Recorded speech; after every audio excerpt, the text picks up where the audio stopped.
sa atong tanan. Happy Sabbath po. And Happy New Year sa atong tanan. Happy New Year. Happy first Sabbath of the year. Praise God. Kaya ayaw kita sa simbahan. Praise God because we are here in the church. So, for this morning, maistorya akong Bisaya, tagi-translate ko man sa English para makasagutan aking friend. Lakon boyfriend.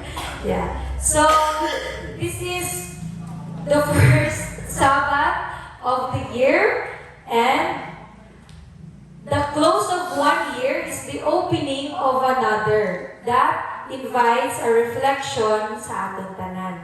So, as we leave the year 2025 behind us, we will enter another year that is 2026, di ba po? And we should reflect on ourselves, reflect on what we did in the past, and what we are going to change for ourselves this coming year. So, our lives are not measured by time alone, but by deeds, thoughts, and character.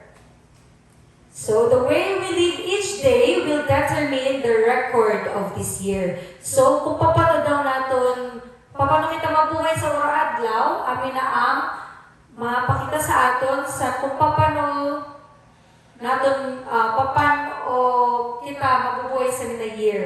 So, ang title sa natin message for today is New Year, New Goals, but Same Calling. Okay. Before po kita magpadayon, before we continue, let's bow our heads for a prayer.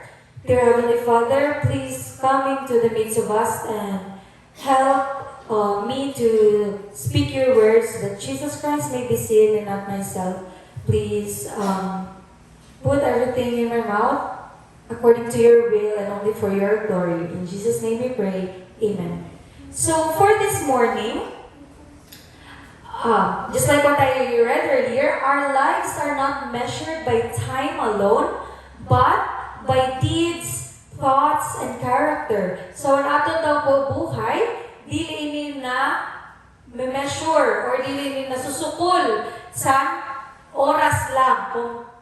Kung naano kita kadugay na buhay sa mundo, but kung nasusukol in aton buhay sa aton ginhimuan, sa aton thoughts, sa aton isip, sa aton ginaisip, pag sa aton ugali. So, the way we live each day will determine the record of this year. So, next, we have here a question. What will our daily choices write on the pages of this year? Or, to make it simpler, para mas masimple, how will we live this year? Naisip ko na po ba na sa atong sarili? Di ba? What's the date today? Today is January 3. So, 2 days have passed already since 2026 started. Naisip ko na po ba na sa atong sarili? Have we thought about this in ourselves? This question, how will we live this year? Paano kita mabuhay yan na tuig? Paano naton himuon ang aton adlaw, ginbalak ta na ba ang aton buhay na mangyayari this year? Okay. So for today, we will have 5 points to discuss as we open the new year together. So number 1 here, first point is the new year as a moral and spiritual trust. Each day contributes to a permanent record. So, ang everyday daw nato na buhay is permanent record ina. Permanent record dito sa langit. So, kung paano kita mabuhay sa adlaw, nakikita na sa Ginoo. How we live our everydays, the Lord sees us. We have a record in heaven. Our actions are written into history by the recording angel. So, tanan nato na action sa mundo na ginahimo naton, gina-record gali na dito sa langit. We are accountable beings living in view of judgment. So, tanan nato na ginahimo sa kalibutan, dapat maging accountable kita or dapat panagkutan ta ang atong ginahimo sa adlaw. Kay, maabot ang time, the judgment will come. All of us will be judged. And the books will be opened, nothing is insignificant, nothing forgotten. So kung na naman naginihiwa natin sa adlaw, nothing is forgotten daw. Ina na simple, pinakadyo tayo na bagay na ginihimo ta sa adlaw, nothing is forgotten. Waray na nalimot ang Ginoo. The simplest, smallest things we do every day, the Lord sees that and He will not forget that. Next. So, it says here, time is sacred because character is being formed daily. So, spiritually and morally, we need the time. And it says here sa aton lesson, it says here in our lesson, the time is sacred because what? Nano daw gali kay sacred ang time. Why is time sacred? Because our character is formed throughout time, right? Dili, bukas, iba na tayo ng ugali mo. Ang atong mga ugali, na-form or nahuhulma ini uro adlaw. Kaya kita, iko kita choice na gining uro adlaw. Maging maayo ba ako na tao yan na or maging maraot ba ako na tao yan na. Amin na ang nag-form sa aton ugali sa uro adlaw. That is how our characters are formed. We choose what we make decisions every day. If we decide to do the right thing or the wrong thing in each day, that will determine the character that we have. So next here, number 2, we're very fast, no? Number 2 na tayo kita. Number 2, it says here, entering the new year with cleansed hearts. With cleansed hearts, okay. Entering the new year with cleansed hearts. So, mag-enter kita, ano ba sa Tagalog o sa Bisaya enter? Magtuna or magsunod or tanggap po natin ang new year, ang bago na tuig with a cleansed heart. When you say cleansed heart, ano ibig sabihin sana? Cleansed heart, malinis. So back to zero kita. Not back to zero sa ating faith, but back to zero na ang ating mga sala sa nakalipas na tuig, ato na ito kalimutan. Not back to zero that we are back to zero in our faith, but back to zero with meaning we have to forget our sins in the past year and we need to start anew with this new year. So, next, called to put away. This year, we are called to put away our selfishness, our pride, our past sins. So, if last year, selfish kita, or mag-pride kita last year, or muda-muda mo kitang lahi mo na sala last year, ato dito kalimutan, kagbayaan na nato dito sa last year. So if we made a lot of sins last year, if we were prideful, if we were selfish last year, let's forget all of those and then let's move on and forget about the sins we committed in the past. And the invitation for us is to become faithful, to become diligent learners, and to live like Jesus. So, put away, ito na tulo, and then become these 3 others. Side. Become faithful, diligent learners, and live like Jesus. So when you say diligent learners, you are masipag. Masipag to learn about Jesus, to learn more about Jesus. So, kung masipag kita, that means this year, makadi kita sa simbahan every Wednesday, every Friday, every Saturday. Di pa pa naman kita makaaram sa about kay Jesus if di kita magsimba, right? So this year, we need to come to church every Wednesday, Friday, and Saturday. So we will be able to learn about Jesus. And then, live like Jesus. Live like Jesus' example. So, what is the example of Jesus ba? What is the example of Jesus? Jesus lived a simple, humble life in this earth. So this year, ato naman po din na i-goal sa atin sa theory. We should make that as a goal to ourselves to live simple, humble, like Jesus. Okay? And then, number 3. Before that, it says here, right purposes and pure motives must mark the beginning. So, before kita mag-start, or nag-start makita sa aton New Year, dapat igo kita sa right purpose, sa aton isip, kag igo kita sa pure, or na naman pure sa Bisaya, malinis, or pure. Naintindihan pa kanila kanan kung ano ang pure.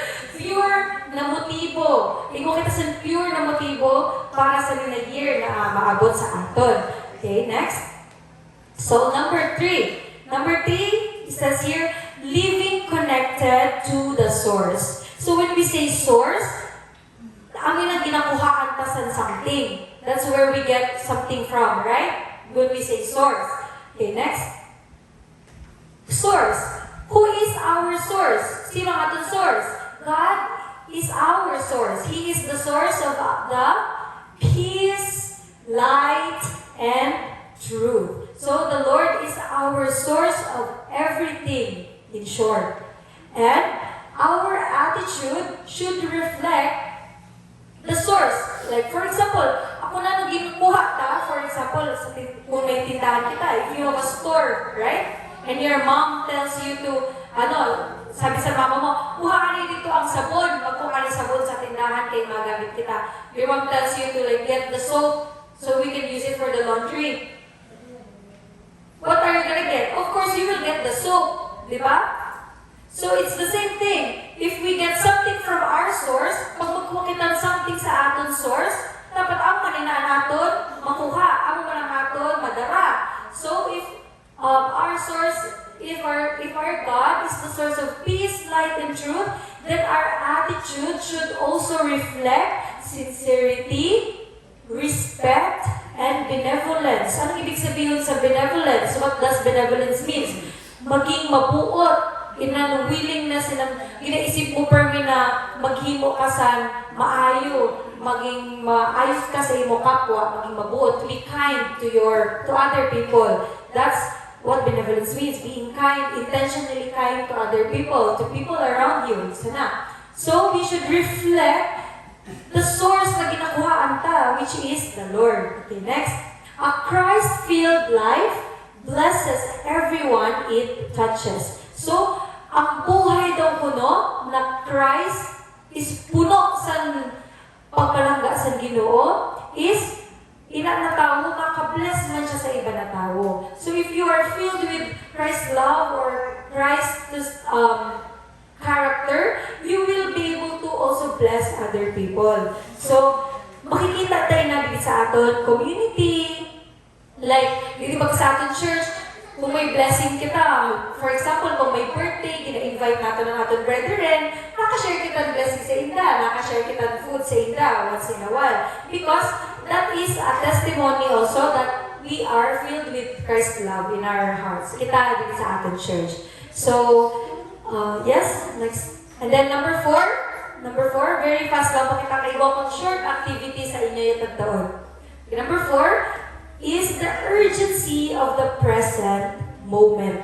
Anong meaning sa urgency? What is the meaning of urgency? Urgency means need, like critical, like very important, urgent, di ba? That's the meaning of urgency.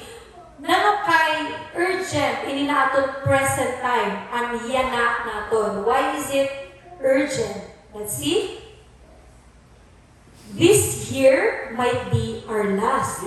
We don't know, di ba? We never know what's gonna happen sa aton tomorrow. We will never know what's gonna happen to us next week, next month. Maybe today is our last day. That's what it says. This year might be our last. That's why the Lord is making this message urgent for all of us. Like, importante kayo din na message para sa aton tanan. Why?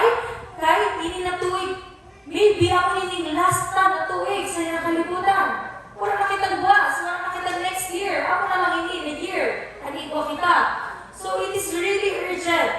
Life's uncertainty gives urgency to consecration. So, dahil important, super important ini na aton life, yan na present, dapat aton ini i-consecrate pa kato sa Ginoo. Anong ibig sabihin sa consecrate? What do you mean by consecrate? Our life is, just like what I said, our life is very important, and the Lord is calling us this present moment of us as an urgency. We need to consecrate our lives to the Lord. And what do you mean by consecration? Consecration means giving yourself fully to God for His purpose. So, consecration, ihatag natin ang ating sarili pakada sa Ginoo. Fully, completely, walang bilin. Everything. We need to give to the Lord all of ourselves. We should withhold nothing from Christ. Wala kayo dapat sa pabilin sa ating sarili. Our possessions, ang ating mga ari-arian, our talents, ang ating mga talento sa pagkanta, sa pag-istorya, financially, talent mapudya ko nila, di ba? Talent sinagyan sa Ginoo. Our time, ang ating panahon, just like what we said, this might be our last year. So in ang ating time, let's take advantage of that. Let's give that to the Lord, the time that we have now. And ourselves. Pinaka-importante, kaya naka-bold na siya nila. Pinaka-importante, naka-big letters, ingatan namin na. Ourselves. That's the most important thing. Ang aton mga sadiri. Ourselves. Because when Jesus comes, can we bring our possessions? Can we go back first? Can we bring our possessions? No, we cannot. We can bring our talents. We have time. The Lord will give that to us. But the most important is ourselves. Kasi, why? We are the ones, kita ang makato sa langit, di ba? Kita mismo, di ba? Ang kaligtasan kay kanya-kanya. Dili ako madala ni Mami, dili ko madala si Jazz, dili ko madala si Prince. Sa diri mo lang ang madala ko. Sa diri mo lang ang madala mo. Sa diri nyo lang ang madala nyo. Salvation is individual. I cannot bring Kyle. Kyle cannot bring me. It is just, you can bring yourself only. Di ba? So the most important there is ourselves. That's why we need to consecrate or surrender ourselves fully to the Lord. Diba?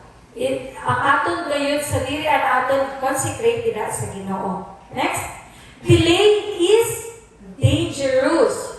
If mag-delay daw po kita, may mga Filipino mahilig sa manya na habit, ay nanay na, ay buwas na, di ba?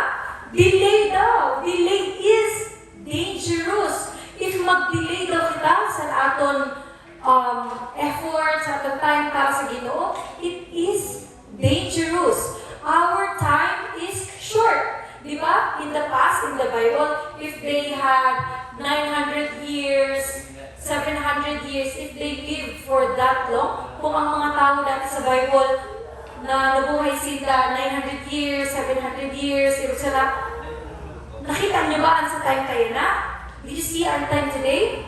People die at the age of maximum is 70. Majority. Average sila. That's the average. Around 70 years old. That's the average. Amin lang namamatay yung mga tao yun. That's the age that people die in our time. Imagine, from 900 to 70 na lang. Di ba? So our time is very short. So if you delay, if you keep on delaying your faith, if you keep on delaying following the Lord, it is very dangerous for all of us. Kasi just like what we said earlier, salvation is individual. We can only save ourselves. Wala na makasave sa ato na pamilya nato or kung sino man. It is ourselves. So if mag-delay kita, it is very dangerous for us. So, surrender must be complete. Wala kayo sa dapat na mabilin. Next. Surrender must be complete. And true consecration is a free will offering. Ang consecration is free manina na ginatag sa aton sa Ginoo. So, wala man kita pirit. Wala kita ginapirit sa Ginoo. The Lord is not forcing us to consecrate ourselves, di ba? Kaya, isipin mo na, wow, it's free. If we choose to consecrate ourselves to the Lord, it's free. Murang bayad, di ba? So why not do that? Why don't we do that? Okay? And then,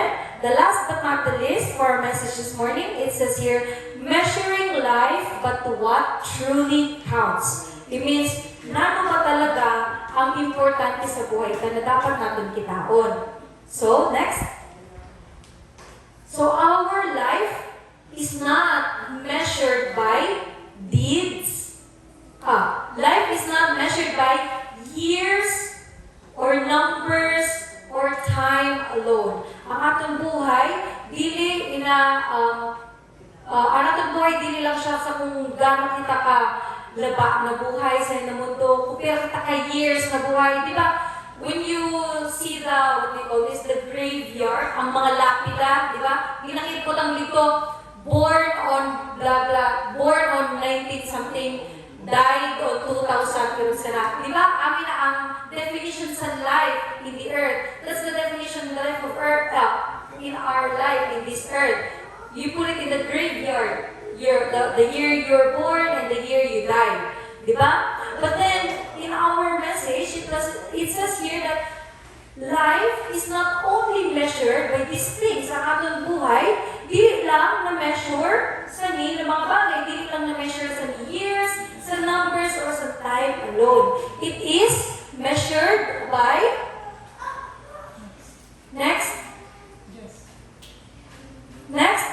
Our life is measured by our deeds.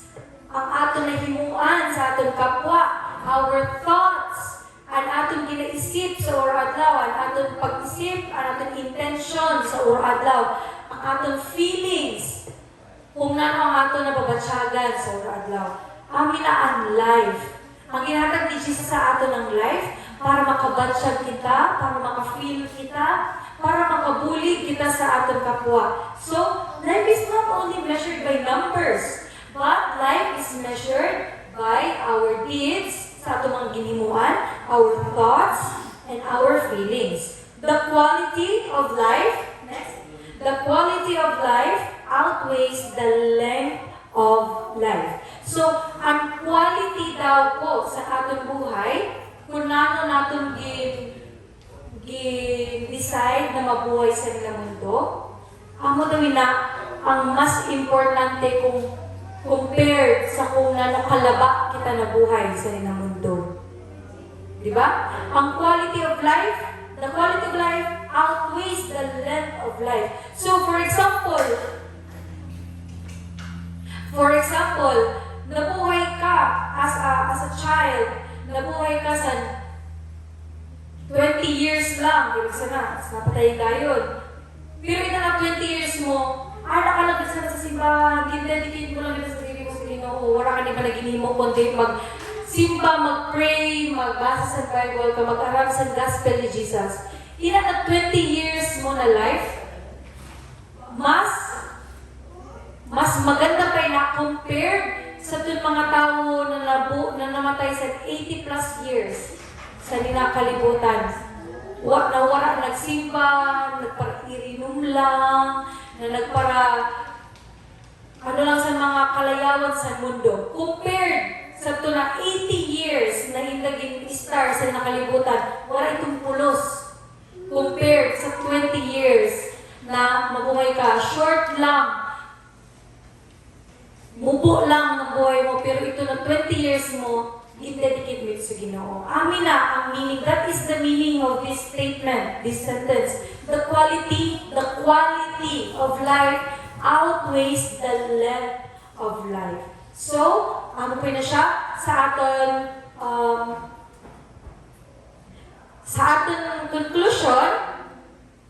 conclusion for the message natin sa nakagahon, this year, the Lord is inviting us to a new year.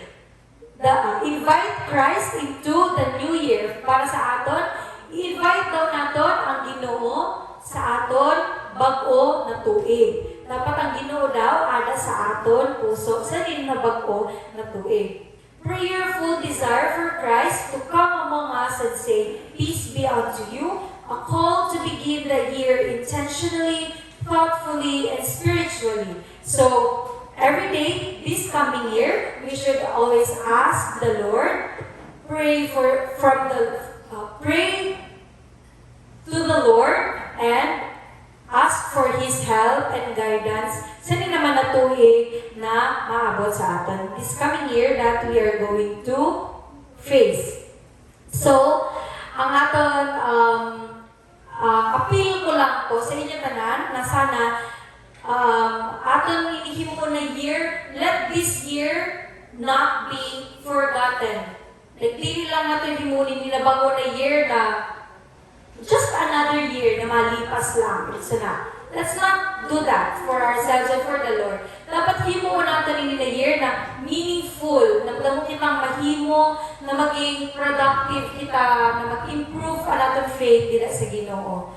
And a year marked by surrender, growth, and service. So, each year, kamang atin at mga kuya, pero na kung years na convert sa Adventist?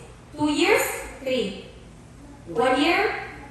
2 years. Some of you, 2 years, some of you, 1 year. So, that means your faith is also growing, right? Kasi you are learning every Sabbath, every Wednesday, every Friday. Every year we are learning. So, dapat, every year, ikaw kitang growth. May gawin nangyari na growth sa aton. Every year, we should have growth and improvement in our lives. We should not always be like a baby in our faith. Diba? Just like the life of a human being in this earth. Diba? We start from being a baby, we grow to a teenager, to an adult, and then we get married, and we die. Isa na, amin na ang process of life. That's the process of life in our sa kalibutan, sa ating world. Just like that, an act of faith dapat mag-grow pa na mag-grow. Our faith should grow bigger and bigger. Dili siya dapat mag-stay as a baby. An act of faith dapat dili siya mag-stay as a baby na amo lang ganyan ang aram mo. Amo lang ang aram mo. Dapat every Sabbath na nakabati kita sa message today, we listen to the Word of God in the church, we learn something. And that's helping us grow. And that will help us grow. So, malapay na siya. And our final thing, next please.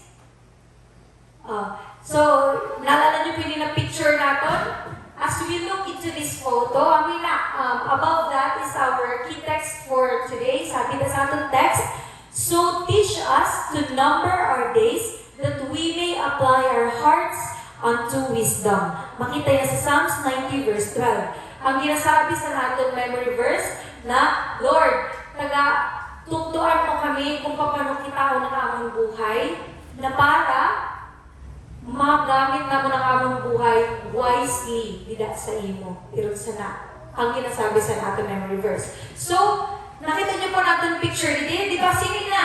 Di ba katay na? Sa na year and party kita? As we look in this photo, we are not just seeing faces. This is just not faces because this is us. This is us. Kita tanan, di ba? So, kapag kita makarelate sa tanan, we are seeing each of our lives in this photo. So, each person here will write something on the pages of this year. So, this year, kung tagaan kita sa libro, empty pa ina. Wala pang surat, kaya nagtuna ka lang ang year. So, kita, masurat naman kita dida sa aton, magiging buhay sa coming year naton. So, when this year ends, may this picture remind us that we choose to live for Christ, to love one another, and to let our lives reflect His character. So, habang ginakita na natin picture, nakita na ada, sana ma-remind kita na pilingon permi ang ating Ginoo, na kunang kita kasadya, na magpurupod, sana natin nakasmile kita, permi, na happy kita permi, pag-ada kita sa Ginoo, pag nag-serve kita sa Ginoo, napawasagan ta ang pagpalangga sa Ginoo through sa mga kaurupo nato dito sa simbahan. Kaya pag-abot natin sa langit, when we go to heaven, these are the same people that we will see. Di ba? Ang magyapanan ng mga tao ang makikita natin sa langit. So, dapat ating i-remind natin o adlawan natin sa diri na dapat maging happy ako in the service of the Lord this year. para makita ko naman sila utol magkirita kami dito sa langit. So, I have here papers. Just, nakita papers, babe? I have here papers po, which you can write the things that you want to change about yourself or things that you want to improve in yourself this coming year. Kumbaga, New Year's resolution natin, di ba? Sanay na bago na tuwing. So, isurat ninyo po dito sa papel na ihatag sa inyo. Kagibutang natin dito sa basket. Kag-ato ipampuan sa ating elder. Yes. Hadi po ang ating basket. Ibutang niyo nga lang po dito. So, miski short or laba or kung damo ka mong maisip na gusto nyo baguhon sa isa diri, isurat nyo lang nila. Dili ka man nabasahon. Ibubutang ka lang sa basket, kag iampo ka sa Ginoo. Okay, di ba our message this morning is telling us na we are going to write our own story. Di ba? Tulaan tayo na. Aton i-vision, ibutang sa vision, isurat naton. Let's write our vision on how we want to live this coming year. Let's write it down into a paper. And then let's pray about it to the Lord. And next. Affirmation. So, what we are doing is we are reforming our faith in the Lord. We are reforming anaton relationship with the Lord. So write the things you want to change about yourself for the Lord and the ministry. Pwede nyo na ibutang, you can write there, I want to be more active in going to church, or I want, for example, sa mga kids, if dili pa ka muna ka try maging chorister sa divine service, this year, I want to be a song leader sa divine service. Sana. Si Kuya Prince. Buta ko Kuya Prince. This year, ma-solo ako pagkanta. Special song. Sana. Ibutang na ang mga gusto nyo mangyari sa inyong buhay. In relationship sa church, sa ating ministry, or sa relationship niyo sa Ginoo, kung anong inyo baguhon. Yan. Ako, anakon, usad sa mga gusto ko i-improve sa akon is gusto ko, kaya nagkuha ako sa lesson kanina, sabi ni Daddy may usad pa na lesson, sabi ko, ako ni Daddy, gusto ko mag-adal sa lesson, like faithfully kayo this year. Nahimo ko siya dati sa college, ginasabay ko man siya pag-adal ko, pero naudong. Sa pagka-graduate ko, tapos nag-review na ako, medyo naudong ang lesson. Pero nag-devotional mag-yapot, pero di lang lesson. Maganda pa na ang lesson na lang. Yeah. So that's one of my New Year's resolution, to faithfully study the lesson every day, every single day, and yeah, to grow more spiritually sa akong sarili. So, pwede nyo man dalibutang, this year, invite na ako ng akong friend na magkadi sa church, mga classmates nyo, or best friends nyo, or mga cousins, yun na, para magdamo-damo naman kita. Dito sa ating church. Buta niya lang, mga gusto nyo himuon, gusto nyo baguhon sa inyo sa diri. The things you want to change about yourself, about how you do the service in the church, your commitments to the Lord. Yeah, you just write it down there, and we will pray about it.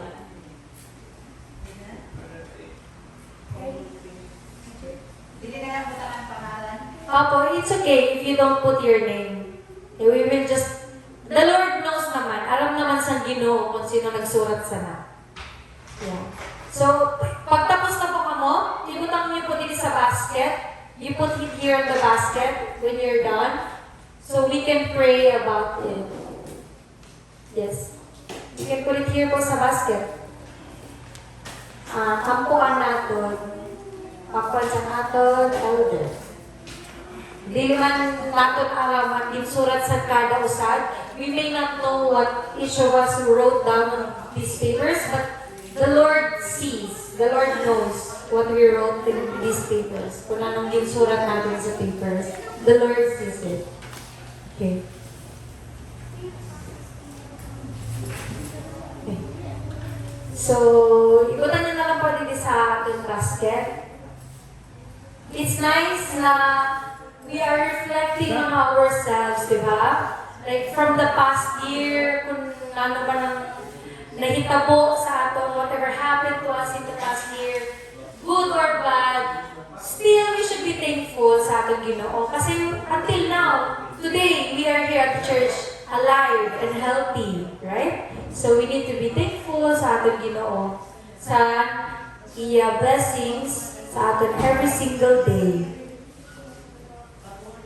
So, ang pinag-aton po i-ask si si Elder Dodong Siniza sa pag-pray for our New Year's resolutions sa things that we want to improve about ourselves.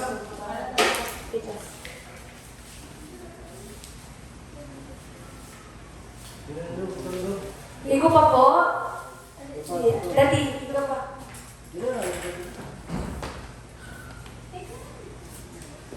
Okay. Okay na po tanan? Nakabata na po tanan?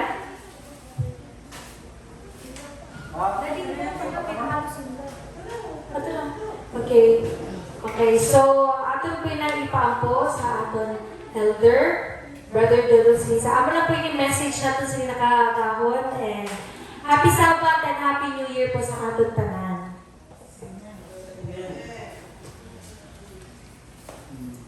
Maatipid po kita mga timurin. Ang manamon nga banal, sa Diyos na oras, adi po ang aming mga New Year's resolution, our plans.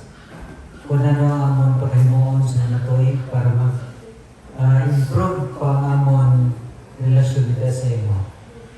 Sana po Diyos, ikaw mga panalangin sa natapos sa amon. Ngayon din ang plano, pag amon pagbabago, amon ni Diyos matupad, tungkol sa puso ni Ginoong Hesus. Hindi naman ni Diyos mahimo sa amon sa gere. Adi ang Ginoo ang ipasurat. Sana po ini materialize sa taon. Pag makita Ginoo ang dako ni mong pagpalanggat kag imong agugma, lalo na sa pagsuporta sa imong buluhaton. Salamat Ginoo sa imong pagpatol sa mga pagkampo. Patawan ko sa mga pagkasala. Ihatag sa amon ang puso. May panglawas, ligtas, halis tanan ng disgrasya, lalo na kung naaragabi sa mga trabaho sa pangurang daw. Lugod, ang banal na espiritu, amo ang maghatag sa amon sin kapawa kagabay na maging matinudaanan kami sa pagsunod sa imo. Lalo na, na imo kami magamit sa pag-share sa mga balita, makawin kami sa lusad na amigo namon sa taon. Salamat na ikaw padayon naghatag sa amon sin mga panalangin sa adlaw. Pagpatawaran po kami sa amon mga nahinag na pagkasala. Padayon ihatag sa amon ang tunay na ugali ni Ginoong Hesus pag ang pagpakaubos sa amon mga buhay. Di po ako ginaampo sa